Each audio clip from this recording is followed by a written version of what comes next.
Hello' students, আজি লৈছোঁ HS second ইয়াৰৰ অৰ্থাৎ ক্লাছ 12ৰ জিঅ'গ্ৰাফীৰ মানৱ ভূগোলৰ প্ৰথম চেপ্টাৰটো জিঅ'গ্ৰাফী চেপ্টাৰ মানৱ ভূগোলৰ পৰিচয় 1 নম্বৰ। মানৱ ভূগোলৰ প্ৰধান ভাগ দুটা কি কি? মানৱ ভূগোলৰ প্ৰধান ভাগ দুটা হ'ল প্ৰাকৃতিক ভূগোল আৰু মানৱ ভূগোল অৰ্থাৎ ভূগোলৰ ভাগ।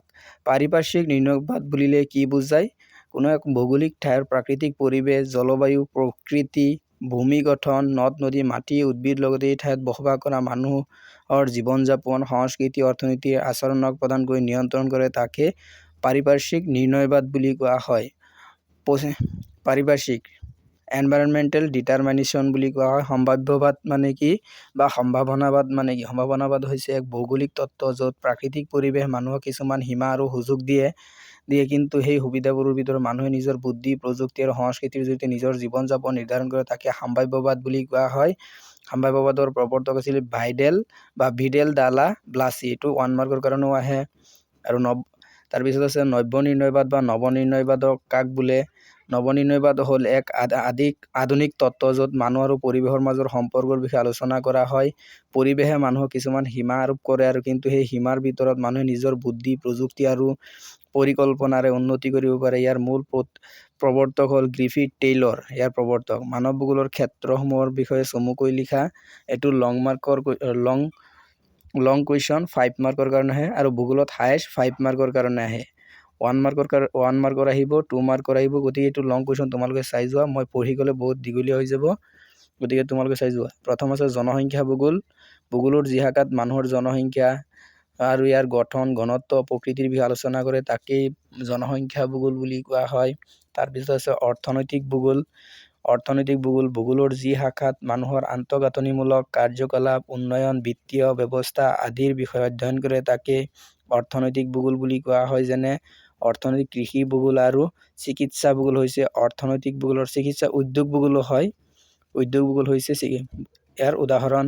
সমাজ ভূগোল ভূগোলৰ যিটো শাখাত বিভিন্ন প্ৰকাৰৰ সমাজৰ গঠন, সংস্কৃতি আদিৰ বিষয়ে বিতংকৈ অধ্যয়ন কৰে, তাকে সমাজ ভূগোল বুলি কোৱা হয়। তাৰপিছত আছে সাংস্কৃতিক ভূগোল। সাংস্কৃতিক ভূগোল ইয়াৰ উদাহৰণ আৰু চিকিৎসা ভূগোল।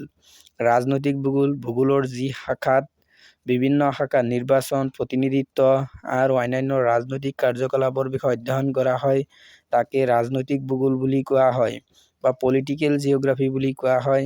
নিৰ্বাচন ভূগোল আৰু প্ৰশাসন ভূগোল ইয়াৰ উদাহৰণ।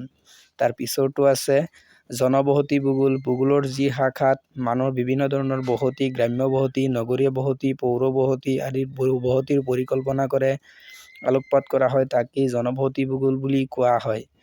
যাৰ ফলত বিভিন্ন ধৰণৰ বসতি গঢ় লৈ উঠে। পৌৰ ভূগোল ভূগোলৰ যি শাখাত নগৰীকৰণ, নগৰ পৰিকল্পনা, গঠন, আঞ্চলিক অৰ্থব্যৱস্থাৰ বিষয়ে বৃহৎ ৰূপে আলোচনা কৰা হয়, তাকে পৌৰ ভূগোল বুলি কোৱা হয়। তাৰপিছত আছে 6 নম্বৰ মানৱ ভূগোলৰ 3টা উপক্ষেত্ৰৰ নাম লিখা। মই 4টা বা 5টামান লিখি দিম, তোমালোকে এইকেইটা লিখিবা।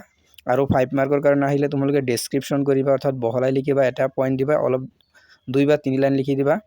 প্ৰথম আছে সম্পদ ভূগোল, 2 নম্বৰত আছে কৃষি ভূগোল, তাৰপিছত আছে বজাৰ ভূগোল, সাংস্কৃতিক ভূগোল আৰু প্ৰশাসন ভূগোল। আৰু তাৰপিছত 7 নম্বৰ পৃথিৱীৰ প্ৰধান উপাদান দুটা কি কি? পৃথিৱীৰ প্ৰধান উপাদান দুটা হ'ল উপাদান দুটা দিয়া আছে। পৃথিৱীৰ প্ৰধান উপাদান দুটা হ'ল জলভাগ আৰু স্থলভাগ। তাৰপিছত আছে এটা শব্দত উত্তৰ দিয়া।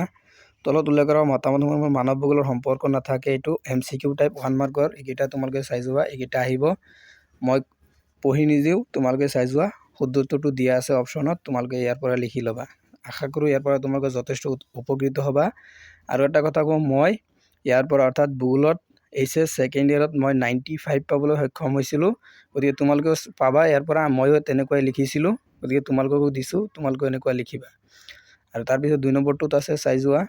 এনেকুৱা লিখিবা আৰু এনেকৈ ৰেগুলাৰ দি থাকিম। এদিন পিছত বা 2 দিন পিছত দিম, কাৰণ তোমালোকে লিখি ক্লিয়াৰ কৰিব লাগিব। যদি ৰেগুলাৰ দিওঁ সেইটো নহ'ব। বেলেগ বিষয় যিহেতু আপলোড কৰি আছোঁ, সকলো বিষয় আপলোড কৰি আছোঁ, গতিকে তোমালোকে চাই যাবা। আৰু ইয়াৰ পিছত তাৰপিছতটো আছে, চাই যোৱা। 4টা নে 5টা MCQ দিয়া আছে, এইকেইটা চাই যোৱা, বহুত ইম্পৰ্টেণ্ট। আৰু এটা আহিছে নব্য নিৰ্ণয়বাদ দৃষ্টিভংগীৰ উপস্থাপক কোন বা প্ৰৱৰ্তক কোন? এইটো হ'ব আমেৰিকান ভূগোলবিদ গ্ৰিফিথ টেইলৰ। এইটো মষ্ট ইম্পৰ্টেণ্ট 1 মাৰ্কৰ কাৰণে। আন্তঃমহাসাগৰ যুগত মহাসমৰৰ যুগত ভূগোল অধ্যয়নৰ অভিগমনক কি নামেৰে জনা গৈছিল? এইটো আঞ্চলিক বিভেদীকৰণ, ৰিজিয়নেল ডিফাৰেণ্টাইজেশ্যন। তলৰ প্ৰশ্ন নম্বৰ 30টা শব্দৰ ভিতৰত উত্তৰ লিখা। 3 মাৰ্কৰ বাবে আহিব এইটো। ইয়াৰ পৰা মানৱ ভূগোলৰ সংজ্ঞা দিয়া, এইটো ইম্পৰ্টেণ্ট 2 মাৰ্কৰ বাবে আহে যে মানৱ ভূগোল কি, 2টা সংজ্ঞা দিয়া। মই দি দিছোঁ, তোমালোকে চাই যোৱা। এইটো আহিছিল ৰাটজেলৰ মতে কি মানৱ ভূগোল? মানৱ ভূগোল হ'ল মানৱ সমাজ আৰু ধৰাতলৰ অৰ্থাৎ পৃথিৱীৰ মাজৰ সম্পৰ্কৰ এক সাংশ্লিক অধ্যয়ন। এলেন চি চেম্পলৰ মতে মানৱ ভূগোল হ'ল চঞ্চল মানুহ আৰু অস্থিৰ পৃথিৱীৰ মাজৰ পৰিৱৰ্তনশীল সম্পৰ্কৰ অধ্যয়ন। আদিম মানৱৰ কাম কাজৰ প্ৰকৃতি নিৰ্ধাৰণ পৰিচালিত হৈছিল কিয়? এইটো ইম্পৰ্টেণ্ট আছে, লং কুৱেশ্যন, তোমালোকে চাই যোৱা। 3 মাৰ্কৰ কাৰণে হয় এইটো লং কুৱেশ্যন। তোমালোকৰ 4 মাৰ্কৰ কুৱেশ্যন নাহে, ইয়াৰ পৰিৱৰ্তে 5 মাৰ্ক, 4 মাৰ্ক নাহে, 1 মাৰ্ক, 3 মাৰ্ক আৰু 5 মাৰ্কৰ কুৱেশ্যন আহে। মুঠ 70 মাৰ্ক আৰু 30 মাৰ্ক প্ৰেক্টিকেল। নব্য-নিৰ্ণয়বাদী দৃষ্টিভংগীৰ মূল লক্ষণটো কি? লক্ষণ প্ৰকৃতিৰ আধিপত্য বা পৰিৱেশবাদ আৰু সম্ভাৱনাবাদ, মানুহৰ স্বাধীনতা, এই 2 ধৰণৰ। এইটো চাই যোৱা। 3 মাৰ্কৰ বাবে হয় এইটো ইম্পৰ্টেণ্ট। মানৱ ভূগোলৰ যিকোনো 2টা প্ৰশাখাৰ লক্ষণ দাঙি ধৰা। মানৱ ভূগোলৰ যিকোনো শাখাৰ 2টা প্ৰশাখা বা শাখা একেই। জনসংখ্যা ভূগোল, পপুলেশ্যন জিঅ'গ্ৰাফি, আৰু একটা আছে, আৰু যিকোনো এটা দিব পাৰা। মই বেলেগ দিছোঁ, ইয়াত জনসংখ্যা ভূগোল দিছোঁ, আৰু এটা দিছোঁ অৰ্থনৈতিক ভূগোল। তোমালোকে আৰু বেলেগ দিব পাৰা, বহুত কেইটা আছে, সেইকেইটাও দিব পাৰা। গতিকে 2 মাৰ্কৰ কাৰণে এইটো যথেষ্ট হয়, তোমালোকে এইটো লিখিবা 2 মাৰ্কৰ কাৰণে। তাৰপিছত আছে মানৱ ভূগোলৰ লগত সমাজ বিজ্ঞানৰ বিষয় কেনেকৈ জড়িত হৈ আছে? মানৱ ভূগোলৰ প্ৰকৃতিবাদে অতিকৈ আন্তঃশাখাভিত্তিক।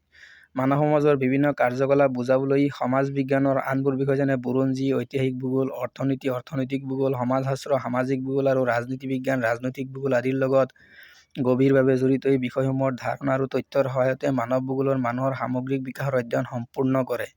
এইটো 3 মাৰ্কৰ কাৰণে এইখিনি লিখিলে হৈ যাব। অলপ পাৰিলে সামৰণি এটা দি দিবা এটা লাইনত। ঔপনিবেশিক যুগত ভূগোলৰ লগত সামুদ্ৰিক অভিযান সম্পৰ্কে কেনেকুৱা আছিল, এইটো তোমালোকে চাই যোৱা। এইটো 5 মাৰ্কৰ কাৰণে আহিব পাৰে, কিন্তু ইমান ইম্পৰ্টেণ্ট নহয়, তথাপিও দি দিছোঁ। কিন্তু কেতিয়াবা নতুন কুৱেশ্যন দি দিয়ে, সেইকাৰণে দি দিছোঁ। তাৰপিছত আছে কম বেছি 150টা শব্দৰ ভিতৰত লিখা, এইটো লং কুৱেশ্যন। ইয়াৰ পৰা যিকেইটা দিছোঁ এই গোটেইকেইটা ইম্পৰ্টেণ্ট। পৰিৱেশ পৰিচালিত মানৱ ধাৰণাটোৰ উদাহৰণ সৈতে উপস্থাপন কৰা, এইটো আহিব পাৰে কেতিয়াবা। এইটো 5 মাৰ্কৰ কাৰণে হয়, গতিকে তোমালোকে এইটো চাবা, বহুত important. 2027 HS upcoming HS final examination. গতিকে এইটো তোমালোকৰ বাবে বহুতো উপকাৰী, আৰু এইকেইটাও চাই যাবা। আৰু এটা আছে মানৱ ভূগোলৰ পৰিসৰ, সেইটো ইয়াত দিয়া আছে, এইটো ভিডিঅ'তে আছে, পাই যাবা। তাৰপিছত উদাহৰণ আছে টুন্দ্ৰা অঞ্চলৰ এস্কিমো টুন্দ্ৰা অঞ্চলত বসবাস কৰে, অতিপাত ঠাণ্ডা অঞ্চলৰ বাবে থাকে আৰু বৰফেৰে ইগলুঘৰ নিৰ্মাণ কৰি থাকে তেওঁলোকে। তাৰপিছতটো চাই যোৱা। তাৰপিছতটো দিয়া আছে যে মৰুভূমিত বেদুইনসকল মৰুভূমিত থাকে, অৰ্থাৎ ঘৰ বাৰী নাই, তাক বেদুইন বা অঘৰী বুলি কোৱা হয়। তেওঁলোকে কাৰণ এঠাইৰ পৰা আন ঠাইলৈ যায়। আৰু অসমৰ পাহাৰীয়া অঞ্চলৰ ঝুম খেতি, অৰ্থাৎ এইটো নিদিলেও হ'ব, ডাইৰেক্ট ঝুম খেতি দিলেও হ'ব। পিছত ক'ত ঝুম খেতি কৰা হয় ঠাইখিনিৰ নাম অলপ লিখি দিলেও হ'ল। তাৰপিছতো আৰু এইদৰে আদিৰ কালৰ পৰা বৰ্তমানলৈকে প্ৰতিকূল পৰিৱৰ্তন মানৱ সমাজ প্ৰকৃতিৰ নিয়ম আৰু নিৰ্দেশ মানি নিজৰ জীৱন পৰিচালনা কৰিছে। সম্ভাৱনাবাদ কি বা সম্ভাৱ্যবাদ কি, কেনে পৰিৱেশত ই মতবাদ গঢ়ি উঠিছিল, লিখিবলৈ দিছে। গতিকে এইটো আগতো আলোচনা কৰা হৈছে 2 মাৰ্কৰ বাবে। গতিকে এইটো এনেকুৱা আহিব পাৰে, সম্ভাৱ্যবাদ কি, এইটো 5 মাৰ্কৰ কাৰণে আহিব পাৰে। গতিকে তোমালোকে চাই যোৱা, এইটো মোষ্ট ইম্পৰ্টেণ্ট। আশা কৰোঁ এই ভিডিঅ'টোৰ পৰা তোমালোক যথেষ্ট উপকৃত হ'বা, আৰু ইয়াৰ পৰা তোমালোকে কমন পাবাই। আৰু ফাইনেল পৰীক্ষাৰ আগতে মই আৰু কেইটামান ইম্পৰ্টেণ্ট কুৱেশ্যন দিম, জিঅ'গ্ৰাফিৰ হওক, হিষ্ট্ৰীৰ হওক, ভূগোলৰ হওক, যিকোনো বিষয়ৰ হওক, HS ছেকেণ্ড ইয়াৰৰ এই সকলোবোৰ বিষয়ত দিবলৈ চেষ্টা কৰিম। গতিকে তোমালোকে ভিডিঅ'বিলাক চাবা, বন্ধুবৰ্গলৈ শ্বেয়াৰ কৰিবা, আৰু চেনেলটো ছাবস্ক্ৰাইব কৰি ল'বা। যিসকলে নতুনকৈ আহিছে চেনেলটো ছাবস্ক্ৰাইব কৰি ল'বা, আৰু ভিডিঅ'বিলাক বন্ধুবৰ্গলৈ শ্বেয়াৰ কৰি দিবা, যাতে তেওঁলোকে উপকৃত হ'ব পাৰে। আৰু এইটো চাই যোৱা, বহুতো উপকাৰী কুৱেশ্যন, বহুতো দৰকাৰী কুৱেশ্যন হয়, তোমালোকৰ যথেষ্ট উপকাৰ হ'ব। তাৰপিছত আছে মানৱ ভূগোলৰ অধ্যয়নৰ পৰিসৰ, এইটো মোষ্ট ইম্পৰ্টেণ্ট 5 মাৰ্কৰ কাৰণে। গতিকে মই তোমালোকে যিমান পাৰা পইণ্ট ৱাইজ লিখিবা, 3 মাৰ্কৰ হওক 5 মাৰ্কৰ হওক 2 মাৰ্কৰ হওক, পইণ্ট ৱাইজ লিখিলে তোমালোকে মাৰ্ক কাটাৰ চান্সটো কম থাকে, অৰ্থাৎ কাটিব নোৱাৰি। তোমালোকে পইণ্ট ৱাইজ পইণ্টটো শুদ্ধকৈ লিখিব পাৰিলে ইয়াৰ পৰা মাৰ্ক নাকাটে। জনসংখ্যা আৰু ইয়াৰ ক্ষমতা এইটো এটা পইণ্ট। পিছত এইটো তুমি যিটো বুজি পাইছা সেইটো লিখি দিবা অলপ 2 লাইন বা 3 লাইন পাৰিলে।